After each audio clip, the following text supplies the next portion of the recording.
Avant de plonger, laissez-moi un petit coucou dans les commentaires. Ça peut paraître anodin, mais croyez-moi, ça aide vraiment YouTube à partager cette histoire avec plus de fans de science-fiction comme nous. J'aimerais bien voir qui regarde. La transmission a frappé la chambre comme un coup de feu. Des images scintillantes ont rempli l'immense écran holographique central, crépitant à travers des éclats de parasites. Une silhouette meurtrie, affalée contre une cloison métallique, la peau rouge sang maculée de sang noir, luttait pour se tenir debout.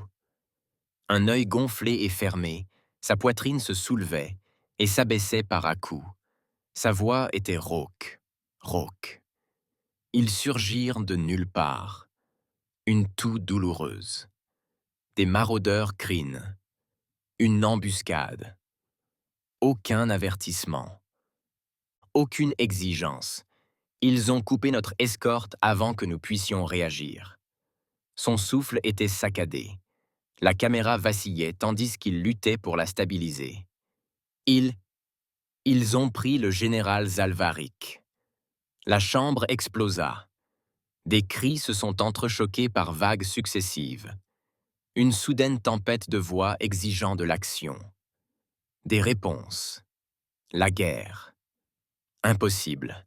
Une attaque crinienne dans notre secteur. Des vagues successives. Une soudaine tempête de voix exigeant de l'action. Des réponses. La guerre. Impossible. Une attaque crinienne dans notre secteur, aboya le conseiller Drassicar, sa forme translucide ondulant de couleurs changeantes. C'est une violation flagrante de la loi du Conseil, siffla Gorvanak, un être bipède imposant doté d'un exosquelette chitineux et de mandibules qui claquaient à chaque mot. Ils ont kidnappé un consulaire. S'ils font ça à un diplomate de haut rang, ils pourraient faire n'importe quoi. Nous devons nous mobiliser, gronda Tariq Doran, un ivrain trapu aux membres semblables à des fibres musculaires tressées, les yeux enfoncés dans les orbites brûlant de fureur. Le chef du conseil, un varak imposant, frappa la console de sa main à 3 griffes. Sa silhouette quadrupède et plaquée dominait la salle, les crêtes d'épines bioluminescentes de son dos s'étirant dans une démonstration d'autorité. À ses côtés, Sorva Enek se recroquevillait légèrement, sa silhouette allongée se tendant comme un fil de fer. Le corps lisse et écailleux du Seychari ondulait subtilement sous les lumières de la salle, ses 4 bras délicats repliés contre sa poitrine.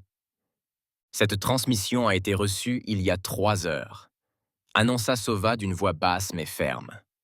Secteur Catal 6, territoire du Conseil. D'autres crient. L'indignation débordait. Ils nous provoquent à la guerre, cracha le conseiller Vraxel, son corps segmenté ondulant tandis qu'il se dressait en avant. Les 12 yeux du Corin brillaient comme des éclats d'obsidienne, sa voix une succession de cliquetis et de grognements. Alors donnons-leur en une, hurla Kurgatan, une brute mélèque, dont les bras musclés se terminaient par d'épaisses lames osseuses, aiguisées par des générations de combats rituels. Ils veulent n'a que la guerre, gronda un talvarin aux larges épaules, les poings écailleux de saphir serrés. Alors, nous les anéantirons. De l'autre côté de la salle, d'autres hésitaient. Le conseiller Jorelvis, dont la forme semi-transparente tourbillonnait comme du verre liquide, s'agita avec inquiétude, ses tentacules gélatineux se recroquevillant vers l'intérieur. Comprenez-vous ce que vous dites? Sa voix était douce et vibrante. À côté de lui, Echarvek, un yiteri aux membres allongés et au dos couvert de plaques irisées, expirait par ses évents. Une incursion directe du Conseil dans l'espace neutre? Ses paupières secondaires se fermèrent d'un geste de doute. Il n'y aurait pas de retour en arrière possible. Javad se tenait au bord de la chambre, les mains jointes dans le dos, observant le déroulement des événements. Il observait leurs visages, la rage, la peur, l'incertitude, chacun jouant son rôle dans un scénario qu'il avait déjà vu. Il avait vu suffisamment de guerres éclater ainsi, le même feu, la même fureur aveugle, et il savait exactement comment l'étouffer avant qu'il ne brûle tout. Il les laissa se disputer, laissait la tension monter. Puis, au moment opportun, il s'avança. « Tu as peut-être raison. » Les mots transpercèrent entre la salle comme une lame. Le silence suivit. Shavad marchait lentement, d'une voix calme. « Peut-être devrions-nous réagir avec force. Montrer aux Kryn tout le poids de notre puissance. Marcher vers la zone neutre. Détruire leurs bastions. Brûler leur flotte. Mahatkisi Senard. » Il se retourna, scrutant la pièce, voyant la certitude sur certains visages se transformer en autre chose. L'hésitation. « Mais dites-moi. » Son regard se fixa sur les Tal Varen, qui avaient crié les premiers. Qui enverra sa flotte en premier? Les Tal Varen vacillèrent. Javad s'approcha, le regard perçant. Qui d'entre nous franchira la ligne, déclenchera une guerre qui ne durera pas des semaines, mais des années? Qui portera la responsabilité de chaque système pris entre deux feux, de chaque colonie neutre incendiée? Des murmures se répandirent. Vous parlez de guerre comme si c'était une. C'est simple, poursuivit Javad d'une voix ferme. Tu crois que les Kryn agissent seuls? Qu'aucune faction ne se lèvera pour les aider dès que nous franchirons la zone neutre? Il fit un geste vers l'écran creux. Car ne vous y trompez pas. Une fois que nous aurons commencé, plus rien ne pourra l'arrêter. Silence. Un conseiller de l'Asse. Sa silhouette, une masse de membranes translucides et mouvantes, ondulait en lentes vagues violettes et bleues. Sa voix, telle une résonance profonde, emplit la pièce. « Alors que proposes-tu, Javad » Javad laissa le silence s'étirer. 12 heures, il se moqua. Certains ricanèrent ouvertement. 12 heures siffla un délégué reptilien. Pourquoi les convaincre de se calmer? Ils ont kidnappé un général. Javad n'a pas bronché. 12 heures pour décider comment agir, quelles mesures prendre, si nous envoyons nos flottes à la guerre ou si nous trouvons une autre solution. Son regard balaya la pièce, car une fois le premier coup de feu tiré, impossible de revenir en arrière. Plus d'hésitation maintenant. L'incertitude. Il avait semé le doute. Le chef du conseil, observant attentivement, hocha lentement la tête. Puis, après une longue pause, 12 heures, décréta-t-il. Javad baissa la tête en signe d'acquiescement silencieux. Il n'avait pas besoin d'ajouter quoi que ce soit. Le doute était déjà là, le rongeait. Il se retourna et se dirigea vers la sortie, sans se retourner. Il n'en avait pas besoin. La dispute avait déjà repris. Il n'attendit pas qu'elle reprenne. À mi-chemin du couloir, des pas s'accordèrent à ses côtés. Une foulée régulière et posée. Javad n'eut pas besoin de tourner la tête pour savoir de qui il s'agissait. La conseillère Valana Narek, dont la peau violette reflétait les reflets froids des lumières de la salle. Les tatouages argentés tourbillonnant sur son front pulsaient d'une douce luminescence. Un trait culturel des Vassari.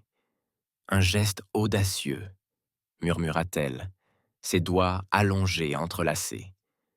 Javad esquissa un sourire narquois, son pas ne ralentissant jamais. Ce ne serait pas le premier. La peau violette de Valana conservait son doux éclat sous la faible lumière du plafond de la chambre, ses tatouages argentés changeant subtilement à chaque pas. « Je ne sais pas à quoi tu penses, » dit-elle d'une voix plus basse. « Mais je suis avec toi, » lui lança Javad en lui lançant un regard. « Eh bien, Valana ?» Il accéléra le pas, préparant déjà sa prochaine action. « Alors mettons fin à cette guerre avant même qu'elle n'éclate. » Javad s'élança, le pas assuré, l'esprit déjà en ébullition. Dès qu'il pénétra dans ses quartiers privés, il activa la ligne de communication cryptée. L'écran clignota 2 fois avant que l'appel ne soit redirigé via plusieurs relais, effaçant toute signature traçable. Puis, la connexion se stabilisa. Un visage rude apparut. L'amiral André Buchanan. Son visage était marqué par l'expérience du combat. Ses cheveux gris faire couper court et ses yeux sombres supportant le poids de trop de guerre. « Javad », dit Buchanan en se penchant en avant, les bras posés sur son bureau. Je suppose que ce n'est pas ça.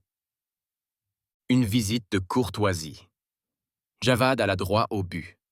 Nous avons un problème. D'un mouvement de doigt, la transmission de l'ambassadrice Orlan fut de nouveau diffusée. Le visage de Buchanan se durcit sous ses yeux. Les Kryn ont attaqué, poursuivit Javad. Ils ont pris Zalvarik. Le conseil est déjà divisé en deux, et dans quelques heures, ils commenceront à déplacer leur flotte. Si cela arrive, nous savons tous les deux comment cela se termine. Buchanan expira en se frottant le visage. Une guerre. Une guerre inévitable. Le ton de Javad se durcit. À moins que nous ne cessions maintenant.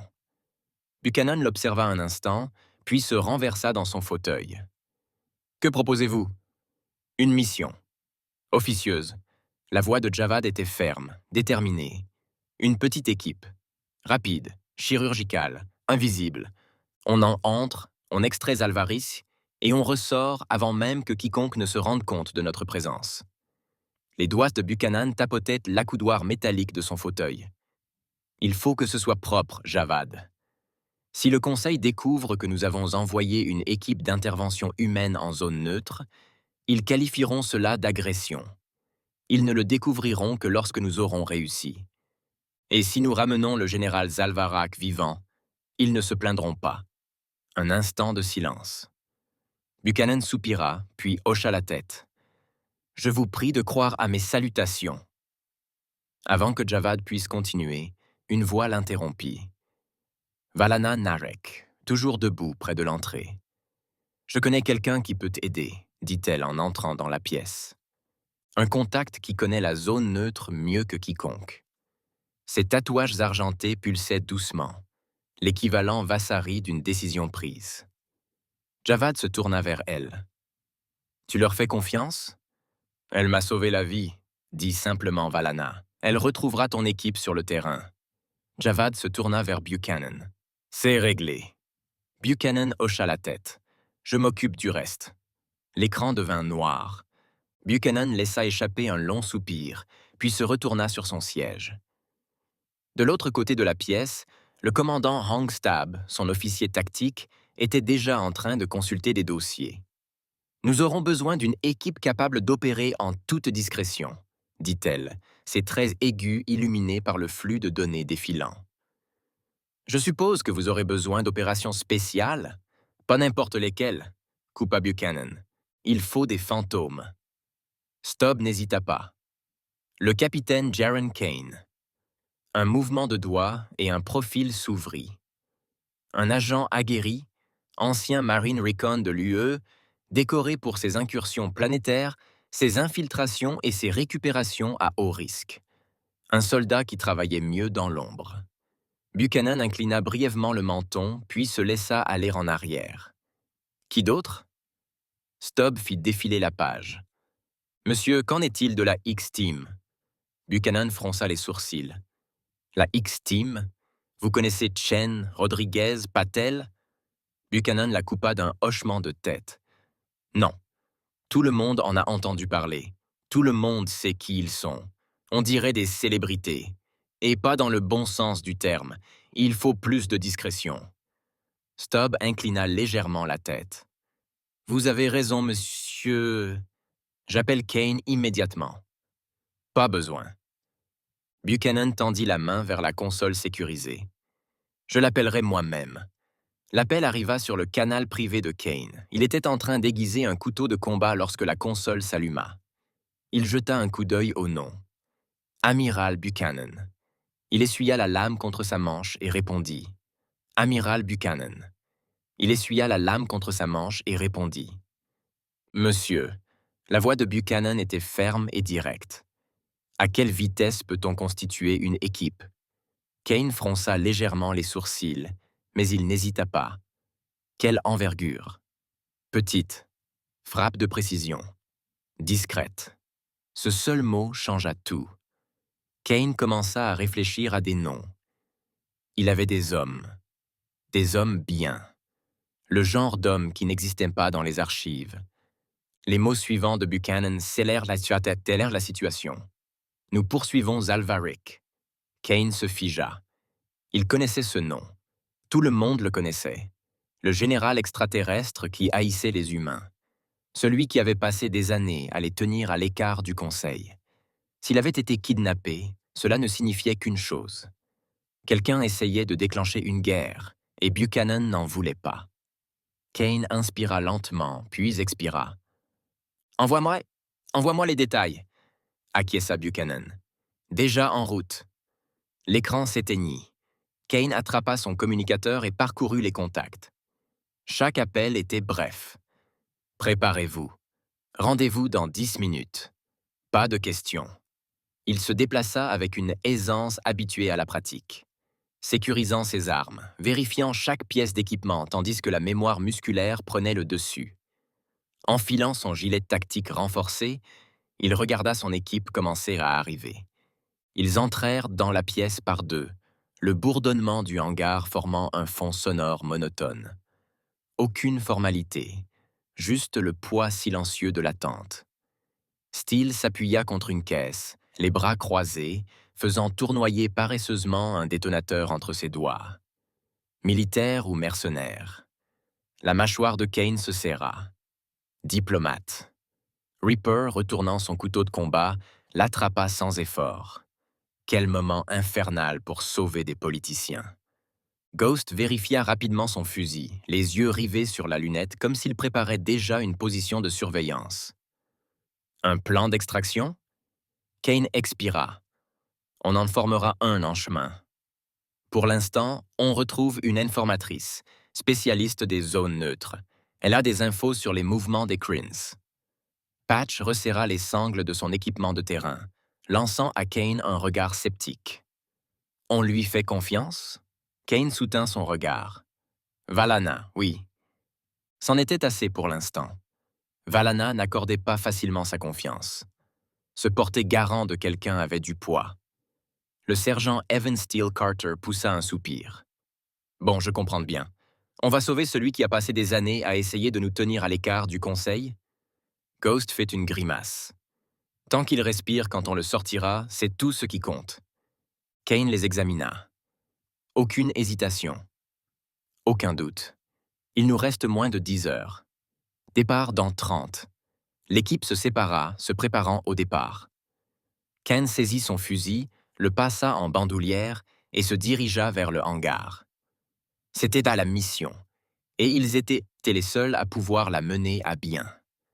Le Raven, une élégante corvette furtive UUD, vrombissait faiblement, tandis qu'il fendait le vide obscur de l'espace intersidéral. La faible lumière rouge du poste de pilotage projetait de longues ombres sur les 5 silhouettes assises le long de la coque renforcée. Le silence était pesant, seulement rompu par le cliquetis rythmique de Kane vérifiant son arme de poing.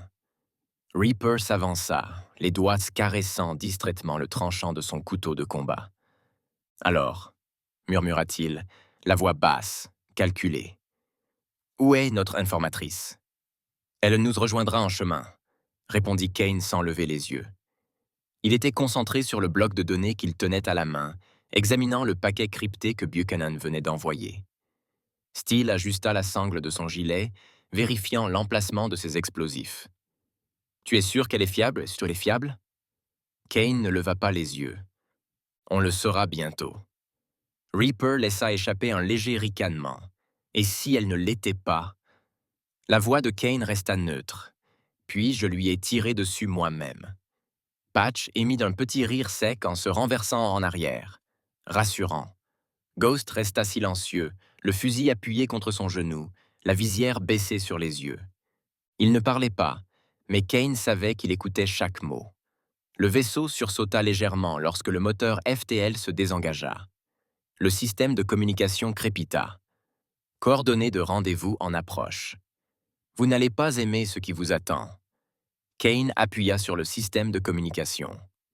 Définissez. Un seul chasseur. Un Light Runner modifié. Sans escorte. Light Runner modifié, sans escorte. Elle est seule. Un moment de silence. Faites-la entrer, ordonna Kane. La cabine vibra lorsque les portes extérieures du navire s'ouvrirent. Quelques instants plus tard, Un léger sifflement de dépressurisation signala l'arrivée du nouvel invité. La cloison s'ouvrit et la faible lumière rouge de la pièce dessina de longues ombres tandis que le nouveau venu pénétrait à l'intérieur. Grande et mince, la femme zarléquienne se déplaçait avec une grâce naturelle, ses yeux profonds et couleur bronze scrutant la pièce comme si elle faisait un inventaire. Sa peau, d'une teinte obsidienne atténuée aux nuances métalliques, lui donnait une apparence presque sculptée sous l'éclairage de la corvette. Elle marqua une pause, le regard posé sur Kane. Des humains. Sa voix était teintée d'amusement. Je m'attendais à plus de scepticisme. Steele ajusta la sangle de son gilet, mais ne fit aucun commentaire.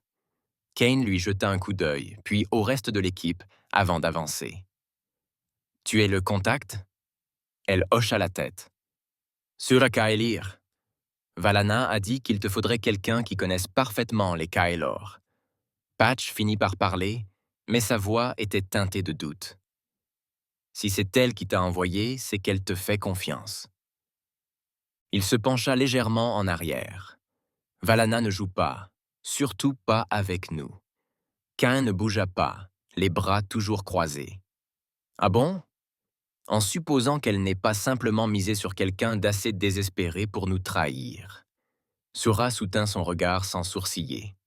Si c'était le cas, je ne serais pas venu seul. Un instant de silence. L'expression de Kane ne changea pas. « C'est juste, » dit-il enfin. Patch pencha la tête. « Tu viens de là-bas ?» Le regard brillant de Sura se tourna vers lui. « J'ai grandi là-bas. Je suis passé clandestinement par là. Je suis mort par là. » Reaper eut un sourire narquois. « On dirait un guide comme nous. » Kane coupa court à la tension. « Tu as quelque chose à nous offrir ?»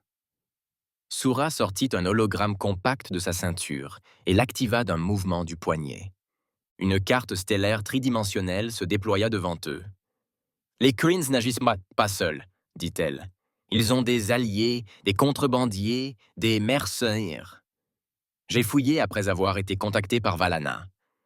On raconte qu'ils opèrent depuis Ragsir, une ancienne colonie industrielle, abandonnée après l'effondrement du commerce. C'est une zone sans loi, hors réseau et infestée de criminels. Cain étudia la carte. « Tu es sûr que Zalvarak est là ?» Les yeux de Sura se plissèrent, son ton s'aiguisant. « J'ai passé quelques appels.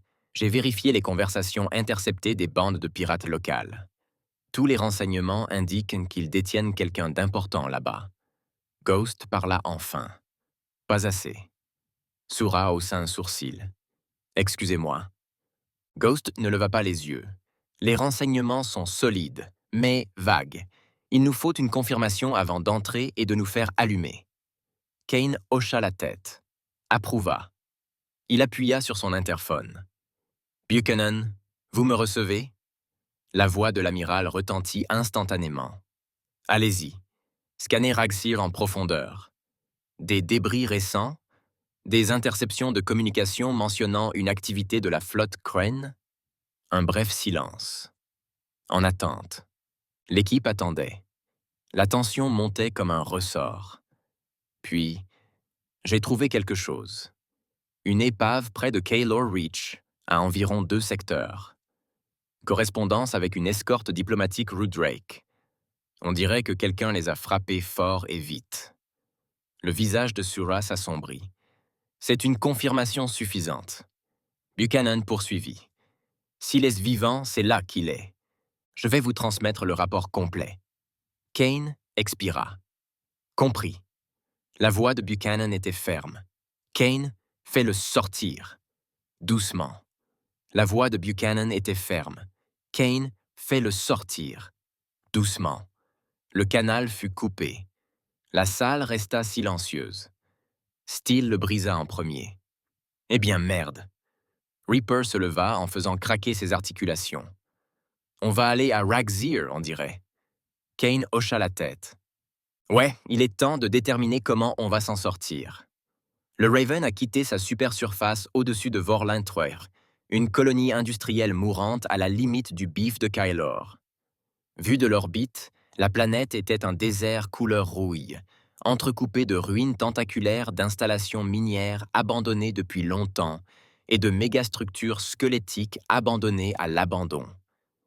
Kane se tenait au hublot du vaisseau, scrutant la surface de la planète tandis que les données défilaient sur l'affichage tête haute de son casque. L'endroit était mort, à l'exception d'un point d'activité concentré. Là, murmura Ghost, zoomant sur une signature thermique vacillante. Sources de chaleur, émissions d'énergie, multiples véhicules. On dirait qu'ils ont réaménagé une ancienne usine d'extraction à l'extérieur de la colonie principale. Steele ajusta son harnais de combat. Qui dit usine dit couloir étroit et position fortifiée. S'ils savent qu'on savent qu'on arrive, on va droit dans une zone de destruction. Ils ne savent pas, dit Kane. Pas encore. Sura s'avança, les bras croisés. Alors ne leur laissons aucune chance. On atterrit sans prévenir, on approche à pied. S'ils nous repèrent trop tôt, ça va mal tourner. Reaper sourit en faisant craquer ses articulations. Ça va, c'est mal. Kane l'ignora. On se largue dans 5 clics. On avance discrètement. Aucun soutien aérien sauf en cas d'absolue nécessité. On entre et sort avant qu'ils ne réalisent ce qui les a frappés. Patch vérifia son équipement de terrain et ajusta les sangles de son appareil médical. Je suis prêt pour la suite. Kane se tourna vers son équipe. Attachez vos ceintures. L'air de Vorlin était chargé de poussière. Les lointains vestiges de la pollution industrielle planant au-dessus du paysage tel un brouillard éternel. Leur capsule de descente avait atterri dans le lit d'une rivière asséchée, son impact atténué par des années d'érosion. L'équipe se déplaça rapidement, se déployant en formation décalée, armes au poing. Leurs armures sombres se fondaient dans les formations rocheuses rouge-rouille, leurs pas presque silencieux sur le sol fissuré. Sura prit la tête, les conduisant à travers des structures abandonnées, depuis longtemps dénuées de tout ce qui avait de la valeur. Les conduisant à travers des structures abandonnées, depuis longtemps dépouillées de tout ce qui avait de la valeur. Des traces de brûlures bordaient les murs, vestiges d'anciens échanges de tirs, de gangs jalonnant et perdant des territoires. La voix de Ghost résonna dans leur communication. Jet du mouvement. Cadran nord. Position surélevée. Kane fit signe de s'arrêter. Ils s'accroupirent derrière un silo de stockage en ruine tandis que Ghost ajustait sa visière. Une sentinelle, Kryn. Fusil en bandoulière. Il n'a pas l'air alerte. Reaper eut un sourire narquois. Je m'en occupe. Avant que Kane puisse répondre, Reaper s'était mis en mouvement, se faufilant entre les débris avec la précision d'un prédateur. Le Kryn eut à peine le temps d'apercevoir l'ombre que la lame de Reaper glissa sous sa mâchoire, sectionnant ses cordes vocales avant même qu'il puisse émettre un son. Le corps heurta le sol doucement, sans aucune alarme. Sura haussa un sourcil. « Tu es bon. » Reaper essuya la lame. « De rien. » Ils avancèrent, se cachant derrière des camions à moitié enterrés et des canalisations rouillées menant aux abords de l'usine. L'endroit se dressait devant, massif, ses insignes décolorés à peine visibles après des années de délabrement. Steele murmura. « C'est trop facile. » Ça l'était. Ils n'entendirent pas le premier coup de feu. Ils le sentirent. Une onde de choc déchira le sol, projetant poussière et débris. Ghost parvint de justesse à se mettre à couvert lorsque l'espace où il se tenait se transforma en éclats. Puis le ciel s'illumina. Des éclairs de plasma pleuvaient des hauteurs, des toits, des échafaudages, des tours de guet. Les Kryns les attendaient. « À couvert !» aboya Kane, traînant Patch derrière un mur d'acier à moitié effondré tandis que les balles s'y enfonçaient. Steele dégoupilla une grenade fumigène et la lança dans le terrain découvert entre eux et leurs assaillants. Une épaisse brume rouge s'en échappa, brisant la vue de l'ennemi. La voix de Ghost résonna, calme malgré le chaos. Ils ont des positions surélevées et retranchées. Il faut bouger, vite. Kane serra les dents. Reaper, Ghost, flanc gauche. Steel, tu es avec moi. Patch avance. Sura s'accroupit à côté de lui. La poussière maculait son armure sombre. Je suppose que ce n'était pas prévu. Le regard de Kane était froid. Changement de plan. Steel fit exploser une charge contre une cartouche de carburant rouillée, envoyant une onde de choc à travers l'échafaudage où étaient postés 2 artilleurs Krines. Leurs corps s'écrasèrent au sol, les membres tordus. Ghost tira une fois. Un tir à la tête nette fit tomber une autre sentinelle de son perchoir. Kane se déplaçait comme un marteau à travers le chaos, tirant des coups de feu tandis que Reaper et Ghost avançaient. Sura, bien que ne faisant pas partie de l'escouade, suivait le rythme, ses mouvements précis, son propre fusil tirant des rafales avec une efficacité déconcertante. Un Kryn surgit de sa couverture, arme levée. Kane pivota, arme de poing étincelante. Un coup de feu. La tête du Kryn se renversa brusquement en arrière, son corps s'effondrant. Steel fonça, écrasant un autre attaquant au sol avant de lui planter une botte contre la gorge et d'appuyer sur la détente. Patch, malgré les débris, parvint à lever son arme de poing et à tirer 2 balles dans la poitrine d'un guerrier Kryn qui tentait d'avancer. Le feu ennemi vacilla. Il ne s'attendait pas à cela. Il s'attendait à la peur, à la reddition, peut-être même à la retraite.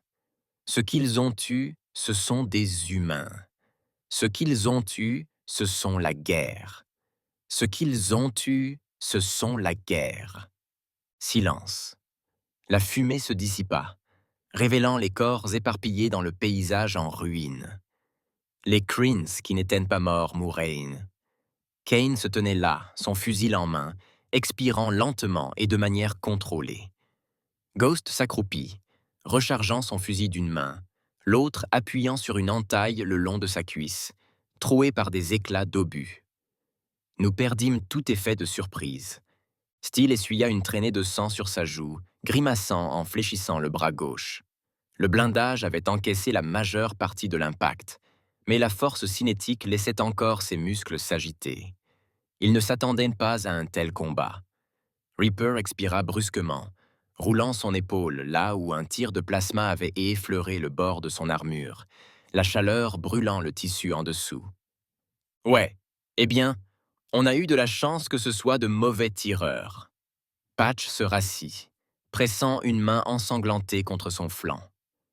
La profonde brûlure au plasma sur ses côtes était hideuse, mais gérable. Parce que personne ne se bat comme nous. Kane passa une main sur son plastron, là où une balle avait fissuré le blindage renforcé. L'impact avait suffi à le priver d'air, mais l'armure avait tenu. À peine. Il jeta un coup d'œil à son équipe, meurtrie, ensanglantée, mais toujours debout. Sura les fixa. Son regard passa de Kane à Acier, puis à Patch, puis à Fantôme, dont les jambes saignaient encore, et à Faucheur, dont l'armure était noire comme le fer, presque entièrement brûlée par le plasma. « Vous devriez tous être morts, » murmura-t-elle. Patch ricana, grimaçant en ajustant sa posture. Déjà entendu ça. Reaper rengaina son couteau et enjamba un corps. « Ils vont appeler des renforts. » Kane hocha la tête. « Alors, on y va, maintenant. » Steel serra le fusil. « Et maintenant ?» Kane regarda vers l'entrée de l'usine, toujours visible au loin. Sa voix était ferme. « On se regroupe. Ensuite, on attrape Zalvaruk. » L'équipe avançait rapidement à travers les ruines, leurs bottes crissant sur le sol friable. L'embuscade leur avait coûté du temps. Les Krins savaient qu'ils étaient montés là. Ils devaient donc agir avant l'arrivée des renforts. Ghost s'agenouilla près d'un entrepôt effondré, sa visière clignotant tandis qu'il scrutait la zone. Il ouvrit une petite interface holographique à son poignet, parcourant différentes couches de signaux. « Il y a quelque chose, murmura-t-il. Une distorsion localisée dans le réseau de communication. Faible, mais intentionnelle. » Kane s'accroupit à côté de lui. « Brouillage ?» « Non, dit-il, ses doigts bougeant rapidement. C'est un relais, qui répète un signal crypté toutes les 6 minutes, probablement destiné à masquer les transmissions sortantes. Sura se pencha, ses yeux bioluminescents se plissant. Si c'est bien ce que je pense, c'est comme ça qu'il coordonne la sécurité sans révéler de localisation précise. Ghost hocha la tête. Exactement. Et si on remontait la piste? Son écran clignota et un léger marqueur rouge apparut sur la carte numérique des ruines de la ville. Là. C'est là qu'ils avaient diffusé leur signal de preuve de vie. Steele émit un sifflement sourd. C'est notre homme. Le marqueur planait au-dessus d'un immense complexe près de la périphérie de la ville. Une ancienne raffinerie, abandonnée depuis longtemps, dont les structures extérieures s'effondraient sous l'effet de l'abandon. Le problème n'était pas le bâtiment, c'était le terrain. Plat, ouvert, sans aucun abri entre eux et l'entrée. Kane étudia l'hologramme. C'est une zone de destruction. Le visage de Sora s'assombrit. S'ils nous voient arriver, ils exécuteront Zalvarix avant même que nous ayons franchi le périmètre. Reaper changea de position. Alors, quel est le plan? L'esprit de Kane travaillait à toute vitesse. Attaque directe, suicide, infiltration, pas de couverture naturelle.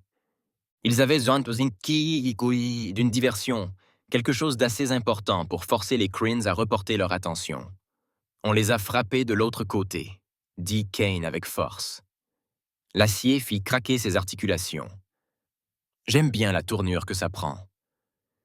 Kane désigna les vestiges du secteur industriel près de la raffinerie. On déclencha une réaction en chaîne. Des explosifs, des tirs simulés, tout ce qui ressemble à une incursion de grande envergure. Leur faire croire que l'UED a envoyé des forces plus importantes. Sura pencha la tête, et pendant qu'il se démène pour défendre une attaque qui n'a pas lieu, on y va en silence. Fantôme terminé. Steele vérifiait déjà ses explosifs. Je peux truquer quelques charges pour faire croire à des tirs de mortier imminents. Si nous bloquons les détonations correctement, ils croiront qu'une équipe d'intervention se dirige vers eux. Patch resserra sa trousse de premiers soins. Et s'ils ne mordent pas à l'hameçon, ils le feront, dit Kane. Ce sont des mercenaires, pas des soldats. Ils réagissent aux menaces, pas à la stratégie. Ils renforceront ce qui semble être le danger le plus immédiat. Reaper eut un sourire narquois. Alors, donnons-leur un spectacle. Steele posa la première charge contre une cache de carburant rouillée, superposant la détonation avec suffisamment de chaleur pour la rendre instable. Il avança rapidement et en posa une autre près d'une passerelle effondrée, manipulant les débris pour qu'ils tombent de manière explosive au déclenchement. Ghost et Reaper installèrent des projecteurs creux, de petits leurres tactiques imitant les signatures thermiques d'une force d'attaque en mouvement. De loin, on aurait dit que plusieurs escouades se rapprochaient de la position crinienne. Sura resta en retrait, observant. « Vous et les humains êtes fous. » Patch eut un sourire narquois. « Tu commences à ça comprendre maintenant ?» Steele pressa la charge finale contre un pipeline à moitié enterré, recula et vérifia son détonateur. La voix de Kane était ferme. « On frappe fort. On agit vite. Pas de seconde chance. » Il regarda son équipe. Une fois qu'on aura tout fait exploser, on aura 3 minutes avant qu'ils ne se réorganisent. Si on est encore dehors quand ils le feront, on est mort. Tout le monde acquiesça. Steele brandit le détonateur. Faisons du bruit. Il appuya sur la détente. Pendant une demi-seconde, rien. Puis le monde s'ouvrit en deux. La cache de carburant explosa en une colonne de feu aveuglante. L'onde de choc déchira les ruines dans un grondement guttural profond. La passerelle suivit, explosant dans une violente réaction en chaîne. Le métal hurla tandis que des tonnes de débris s'écrasaient comme une bête mourante. Une fumée épaisse et âcre s'éleva, engloutissant les ruines dans un brouillard étouffant. Le sol trembla sous leurs pieds. Alors que des cris lointains d'ordre Krins remplissaient les communications, Sura écouta puis sourit narquoisement. Ils mordirent à l'hameçon à travers la lunette du fantôme. Ils regardèrent les unités de mercenaires se mobiliser, se précipitant vers les ruines industrielles, les armes levées, aboyant des ordres, ils retirent la moitié de leur dispositif de sécurité. Le fantôme murmura que c'était notre fenêtre. Kane fit un dernier signe de tête. « Bouge !» L'usine se dressait devant lui. Son extérieur en métal rouillé tenait à peine le coup. La fumée et les échos lointains des coups de feu résonnaient encore à travers les ruines industrielles où les Kryn se précipitaient pour répondre. À la fausse incursion. Kane ne perdit pas une seconde. En mouvement. L'équipe avança à travers le terrain découvert à un rythme effréné, en restant à découvert. Ghost se détacha le premier, se glissant dans l'ombre, son fusil levé. Pas encore de coup de feu. Juste un mouvement silencieux. Kane fit signe à Reaper de se diriger vers la station de communication externe. Si les Kryns avaient encore des relais actifs à l'intérieur, les renforts arriveraient vite. C'était impossible. Steele les suivait de près, la main fermement sur le pack de charge attaché à son flanc. Les principaux couloirs intérieurs seraient équipés de détecteurs de mouvement ou de verrouillage automatique. Il leur fallait une entrée rapide. Des explosifs feraient parfaitement l'affaire. Sura courait parallèlement à eux, ses mouvements maîtrisés mais fluides, gardant son arme à portée de main. Elle ne faisait pas vraiment partie de l'équipe. Mais à ce stade-là, Kane s'en fichait. Elle était impliquée et elle savait comment agir. La voix de Ghost grésilla dans les communications. 2 gardes, entrée sud. Ils sont paresseux. Je peux les affronter. Fais-le. Un bruit sourd fendit l'air. Un corps s'affaissa sur la rambarde. Un second eut à peine le temps d'enregistrer le son qu'une autre salve le réduisit au silence. « Dégagez », murmura-t-il. Kane s'avança, se rassemblant devant la porte désormais sans surveillance. « Acier, on ouvre une brèche. » S'approcha. Il posa la charge, appuya sur le détonateur et recula. Boum! Le chambranle de la porte explosa, projetant une onde de choc de débris dans le couloir sombre. Kane bougea le premier, son fusil balayant à gauche, puis à droite. Vide. Pour l'instant, ils étaient à l'intérieur. La voix de Reaper retentit ensuite. Les communications sont grillées. Ils n'appelleront pas à l'aide de sitôt. Kane l'accepta à peine. Bien. Trouvez cette fichue cellule. Ghost vérifia son traceur. L-Nord. Blindage épais. Ils le veulent vivant. Ils avancèrent. Les couloirs étaient claustrophobes, des passages étroits bordés de tuyaux rouillés et de faibles lumières de secours clignotant par intermittence. Les corps des Kryns gisaient là où ils étaient tombés, grâce au travail de Ghost. Pas encore d'alarme, mais ça ne durerait pas. Steele fit un geste vers une porte blindée au bout du couloir. Ça y est. Kane s'avança, vérifiant le panneau. Clavière verrouillée, bouclier énergétique actif. Steele plia les doigts. « J'ai des charges. »« Pas le temps, » marmonna Kane. Il leva son fusil et tira à bout portant dans le panneau de contrôle. Des étincelles explosèrent et le bouclier vacilla avant de s'éteindre. Steele sourit. Ça marche. Ils franchirent la brèche. À l'intérieur, attaché au mur par des attaches magnétiques renforcées, Zalvaris leva la tête. Sa peau rouge foncée était marquée d'ecchymose. L'un de ses bras secondaires était inerte, peut-être cassé, ses yeux dorés perçants, les fixant, se rétrécissant. « Toi !» Sa voix était rauque, mais le dégoût était indéniable. Ils envoient des humains. « Pas le temps pour les discours, » dit Quint en s'approchant. Il dégaina son couteau de combat, en acier noir, tranchant comme un rasoir. Mais alors qu'il actionnait un interrupteur près de la poignée, une impulsion d'énergie cinétique bourdonna le long du fil de la lame, perturbant la cohésion moléculaire l'espace d'un instant. D'un coup rapide, il trancha les nœuds de verrouillage des entraves. Les verrous magnétiques vacillèrent, puis cédèrent, projetant les chaînes métalliques au sol.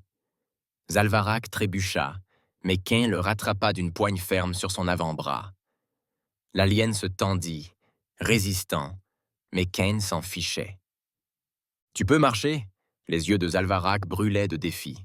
« Je n'ai pas besoin d'aide. »« Bien, » dit Kane. « Alors tais-toi et bouge. » La voix de Ghost traversa les communications. « Kane, problème. » Un vrombissement mécanique profond résonna dans le couloir. Puis une alarme stridente. Ils avaient été repérés. Une sentinelle robotisée planait dans le hall extérieur, son capteur optique émettant une lumière orange vif. Une sirène d'alerte stridente retentit dans la base. Puis vinrent les pas lourds. « Compagnie !» marmonna Steele. Kane serra les dents. C'était maintenant ou jamais. Le complexe sombra dans le chaos. Les Krins étaient rapides. Les humains, encore plus. Le premier tir de Ghost brissa le capteur de la sentinelle, la projetant en spirale avant qu'une seconde balle ne transperce son processeur central. Des étincelles jaillirent de ses débris. Steele lança une charge à fragmentation au moment même où la première vague d'hommes de Mancrins déferlait dans le couloir. L'explosion traversa la ligne de front, projetant des corps contre les murs. Reaper se déplaçait telle une ombre, sa lame étincelante, silencieuse et mortelle. 2 Krins tombèrent avant même de s'apercevoir de sa présence. Kane entraîna Zalvarik à travers le combat, le poussant en avant. Le général grogna en le fusillant du regard. « Tu ne le feras pas. Ce n'est pas le moment !» s'exclama Kane en levant son fusil et en tirant 3 balles sur un garde qui approchait. Ils atteignirent le couloir extérieur. Des corps jonchaient le sol derrière eux. La sortie était proche, mais ils avaient trop d'ennemis venant de tous côtés. « Il nous faut un véhicule !» cria Patch. Sura désigna un véhicule blindé, garé juste après les quais de chargement, avec ses 6 roues blindées. « Tu crois pouvoir conduire ça ?» demanda Kane. Sura lui lança un regard noir. « S'il te plaît ?» Ils foncèrent, dit-il, balles et plasmas fusant à leurs pieds. Ghost couvrit la retraite, lâchant les Krins un par un d'un mouvement mécanique et précis. Steele ouvrit le panneau de contrôle du véhicule, forçant le verrou de sécurité. « Sura, tout est à toi !» Elle monta à bord, les moteurs vrombissants. « Tout est à toi !» Elle monta à bord, les moteurs vrombissants. « Bouge !» aboya Kane. L'équipe s'entassa. Zalvarak hésita, son regard oscillant entre les hommes de Mancrins qui arrivaient et les humains qui venaient de briser sa captivité. Pour la première fois, il perdit le contrôle. Ses yeux se plissèrent, puis il bougea. Acier claqua la trappe. « Allez, allez, allez !» Sura accéléra. Le transport blindé s'élança hors de la baie d'amarrage, brisant les barricades du périmètre tandis que des coups de feu fusaient derrière eux. Les Krins n'étaient pas contents. Kane agrippa les rails latéraux, regardant plusieurs véhicules de poursuite rugir, effleurant le terrain dans une poursuite rapide et agressive. Reaper expira, effleurant le terrain dans une poursuite rapide et agressive. Reaper expira. « Eh bien, ça va être amusant. » Kane rechargea. On n'est pas encore sorti. Le transport blindé rugit sur le terrain désolé, soulevant un épais nuage de poussière tandis que Sura poussait le véhicule dans ses retranchements. Le moteur peinait, les pneus grinçaient contre le sol accidenté et jonché de débris. Derrière eux, les Krins étaient implacables. Kane s'arc-bouta contre la paroi de la cabine, jetant un coup d'œil par la fenêtre arrière fendue. 3 avions de poursuite se rapprochaient à toute vitesse, leur fuselage élancé survolant les débris à une vitesse prédatrice. Au-dessus d'eux, 2 drones filaient dans les airs, leur système d'armes déjà verrouillé. « Les voilà !» marmonna Ghost en épaulant son fusil et en se postant près de l'écoutille ouverte. Reaper saisit le lourd répétiteur monté sur le côté et le mitraille. « Renvoyons-les chez eux en morceaux. » Une lance de plasma les zébra, fendant l'air avant d'exploser sur la terre craquelée. Un autre tir frappa le flanc du véhicule, projetant des étincelles sur le blindage renforcé. Steele jura. serrant plus fort le volant tandis qu'il effectuait une embardée brutale, évitant de justesse un camion de transport rouillé. Si personne ne s'occupe de ces écumeurs, on va être écrasé. Ghost à gauche. Reaper à droite. Kane aboya. Débarrassez-vous-en. Ghost se stabilisa, visant. Un coup. Un éclair cramoisi traversa la verrière du premier écumeur, projetant le pilote hors de son siège. Le véhicule partit en vrille, culbutant sur le terrain avant d'exploser dans une boule de feu brillante. « Boule de feu !» Puis, murmura Ghost. Reaper n'était pas aussi précis, mais il n'en avait pas besoin. Le répéteur rugit, lançant une rafale dévastatrice vers le deuxième écumeur. Le blindage se déchira et le pilote fut violemment secoué avant que l'écumeur ne bascule et ne se retourne. Un troisième écumeur esquiva les débris en accélérant. Le mitrailleur à son sommet verrouilla le transport, les canons à plasma s'échauffant. Patch, toujours affalé contre la paroi de la cabine, serra les dents. Il était gravement blessé, mais cela ne signifiait pas pour autant qu'il était inutile. Se redressant, il saisit le lourd fusil dans son sac. Un coup. Une balle de rail parfaitement placée transperça le moteur du skimmer. Le véhicule vira de côté, heurta une poutre métallique exposée et explosa à l'impact. « Beau tir », marmonna Kane. Patch gémit en s'affaissant. « Ouais, la prochaine fois, quelqu'un d'autre peut le faire. » Mais ils n'étaient pas en sécurité. Au-dessus d'eux, les drones ajustaient leurs vecteurs, suivant leurs mouvements avec une précision mécanique inquiétante. « Les drones sont en train de préparer un tir », avertit Sura. Kane attrapa son fusil et se pencha par la trappe latérale.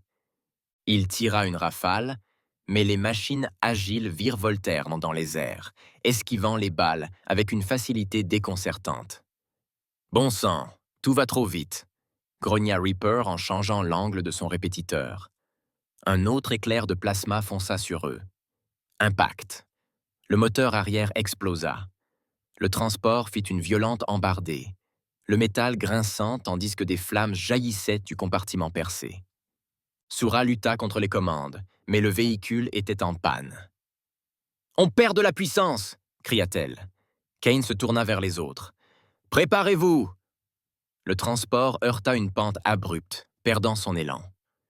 L'engin s'écrasa au sol, le métal grinçant tandis qu'il glissait à travers les débris avant de s'immobiliser brutalement. L'arrêt brutal les projeta en avant, leurs armes et leur équipement s'éparpillant sur le sol. Une épaisse couche de poussière flottait dans l'air. Pendant une demi-seconde, le silence régna, puis le sifflement lointain des moteurs. Les cris continuaient. Steele toussa, secoué par l'impact. « Quelqu'un était mort », grogna Patch. « Pas encore. » Ghost se relevait déjà, arme à la main. « Il faut bouger tout de suite. » Kane ouvrit le haillon d'un coup de pied.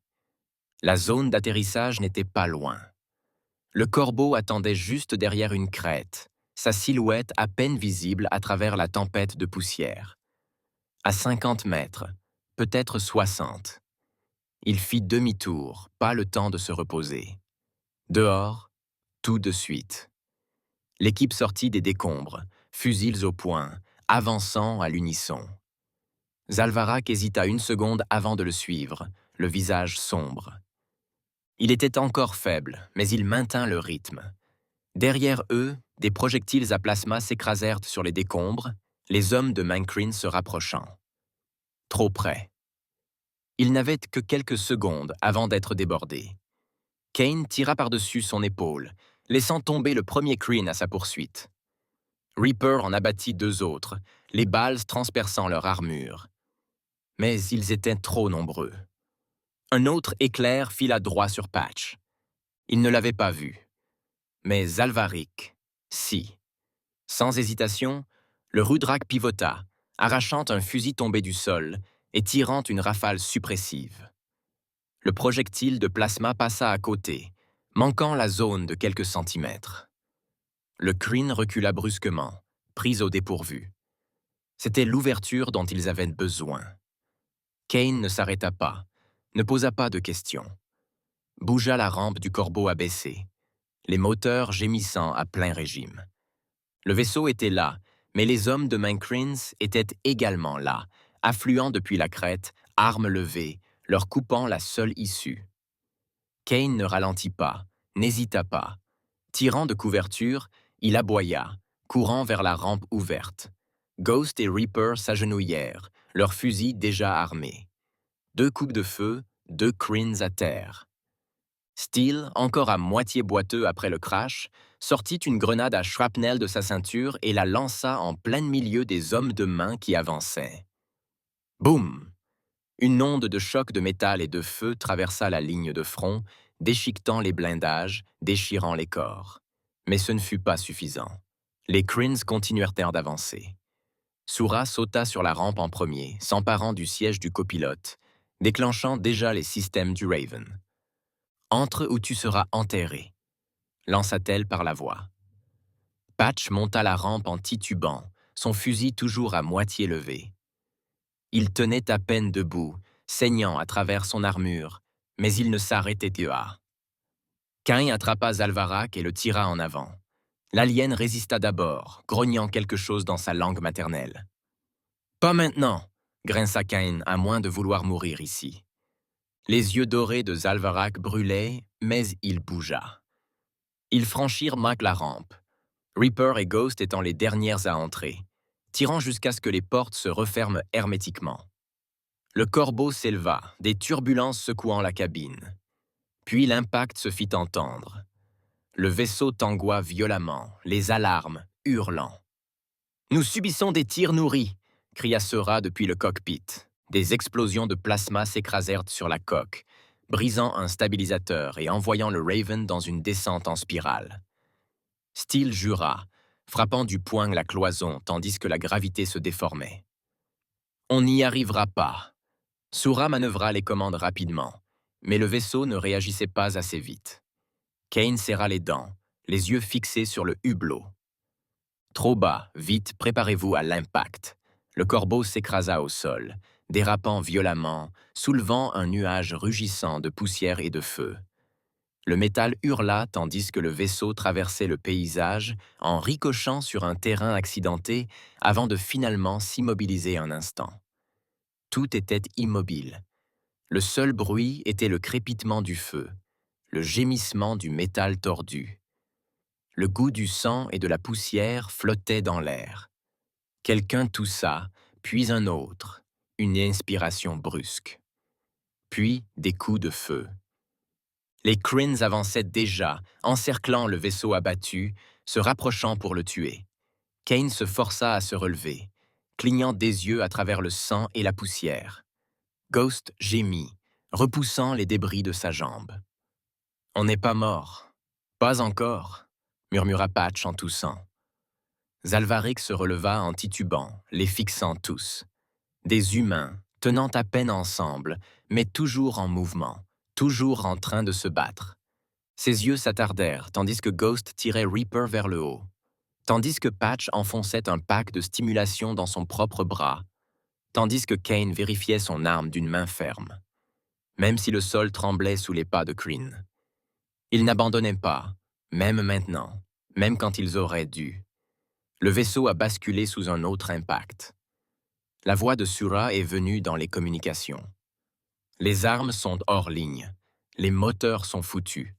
Si nous ne prenons pas l'air maintenant, nous sommes finis. Kane n'hésita pas. « Alors, faites-nous décoller, je vais nous faire gagner du temps. » Il se dirigea vers la trappe arrière, vers le coffre à armes. Derrière lui, Sura actionnait les commandes en marmonnant. « Allez, allez !» Kane ouvrit le coffre. Et il était là. Un système de roquettes à fort impact GX-99. Ses doigts parcoururent le boîtier lisse. Son genre de solutionneur de problèmes préféré. Ou comme il aimait l'appeler, le BGG, sourit-il. Un gros. Putain. Flingue. Il avança rapidement, ses bottes claquant contre la plaque d'acier lorsqu'il atteignit la trappe. D'un seul coup de pied, la porte s'ouvrit brusquement, révélant le champ de bataille. « D'une seconde à l'autre !» cria Sura. Les Kreens étaient sentés là, positionnés, armes levées, leurs cellules énergétiques se luisantes se fixant sur la coque exposée du Raven. Ils étaient saintes sur le point d'en finir. Kane ne leur en laissa pas l'occasion. Il actionna l'interrupteur d'activation et la matrice de ciblage du BFG se verrouilla sur le groupe d'ennemis le plus dense. Le canon pulsa tandis que la charge s'accumulait. Les micro-réacteurs bordant le cœur se mirent à bouger successivement, stabilisant la trajectoire. Il tira. La roquette fendit l'air, telle une masse tourbillonnante de plasma surchauffé et de force cinétique. Les mandibules d'un commandant Green claquèrent, confus. Était-ce un... Non. Puis l'impact frappa. Une tempête de feu dévastatrice. Des ondes de choc déchirèrent le champ de bataille, vaporisant tout ce qui se trouvait dans le rayon d'explosion. L'air lui-même trembla, un bang sonique parcourut le paysage. Les Kreens avaient disparu. Dans le cockpit, Sura haleta tandis que les systèmes du Raven se remettaient en marche. Nous avons de la portance. Kane eut à peine le temps de se préparer que le vaisseau s'élança dans les airs, les propulseurs hurlant tandis que Sura les forçait à une ascension d'urgence. Ils brisèrent l'atmosphère. Le champ de bataille disparut sous eux. À l'intérieur, personne ne parla. Patch pencha la tête en arrière, expirant par le nez. On est vivant. Steele laissa échapper un rire las. Il pensait qu'on n'y arriverait pas. Ghost resta assis là, toujours son fusil serré. On n'aurait pas dû. Reaper essuya une traînée de sang sur son front avec un sourire narquois. Ouais, mais on y est arrivé. Quin s'assit lourdement contre la cloison, laissant enfin l'épuisement l'envahir. Puis il sentit des yeux posés sur lui. Zalvarak. Le Rudrak les observait tous, son regard doré indéchiffrable. Ses blessures étaient graves, mais il était vivant. Grâce à elle. Parce que ces humains, meurtris et ensanglantés, ne se quittaient jamais. Même quand la logique le lui dictait, ses mandibules tressaillirent, une profonde inspiration lui traversa la poitrine. Puis, enfin, il parla. « Tu es... » Un lent hochement de tête. « Tu es... » Imprévisible, insupportable et absolument nécessaire au conseil. Les mots restèrent suspendus dans l'air, lourds, définitifs. Tu mérites vraiment ta place, et je regrette de ne pas l'avoir compris plus tôt. Un silence. Puis son regard se posa directement sur Quin. Tu viens de trouver un nouvel allié pour l'humanité. Kane expira, inclinant la tête contre le métal froid. Génial. Un long silence. Puis, un lent sourire narquois. J'imagine que ça veut dire qu'on peut enfin te confier quelques secrets humains. Zalvarak fronça légèrement les sourcils. Des secrets? Quin ferma les yeux, l'épuisement le submergeant. Ouais. Un petit rire fatigué. Comme une bière et un barbecue. Le corbeau s'envola dans le vide, ne laissant derrière lui que fumée et débris. Salut, humain de l'espace. Je suis vraiment curieux de savoir ce que tu penses de cette vidéo. Laisse un petit commentaire et dis-moi ce que tu en penses. Ou dis-moi juste bonjour, si tu préfères. Quoi qu'il en soit, j'adorerais avoir de tes nouvelles. Ah, et une dernière chose. Tout grand soldat sait que pour survivre et devenir un héros, il est essentiel de prendre soin de soi. Alors, avant de partir, consultez le commentaire épinglé. Croyez-moi, c'est important. Et j'ai sélectionné une autre vidéo pour vous. Cliquez simplement sur la carte ici ou ici pour la playlist complète. À bientôt.